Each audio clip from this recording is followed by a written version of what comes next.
ተስፋን እንትከል የአርሶ አደርና ከተማ ግብርና ልማት ኮሚሽን አጠቃላይ አመራርና ሠራተኞች በንፋስ ስልክ ላፍቶ ክፍለ ከተማ ወረዳ 14 የፍራፍሬ ችግኝ ተከላ አካሄዱ።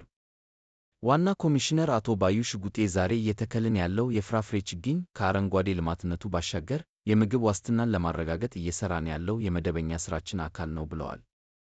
በችግኝ ተከላ መርሃ ግብሩ ለምግብነት የሚሆኑ እና የጥላ ዛፍ 1500 ችግኞችን መትከል ተችሏል።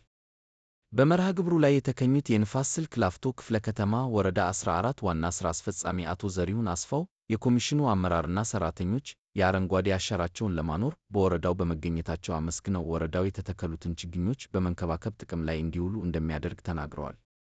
የተተከሉት ችግኞች የፍራፍሬ ችግኞች በመሆናቸው ከውበትነት ባለፈ ለምግብነት የሚውሉ በመሆኑ ተገቢው እንክብካቤ እንደሚደረግ በአርሶ አደርና ከተማ ግብርና ልማት ኮሚሽን የከተማ ግብርና ልማት ዘርፍ ምክትል ኮሚሽነር አቶ መሐመድ ልጋኒ ገልጸዋል።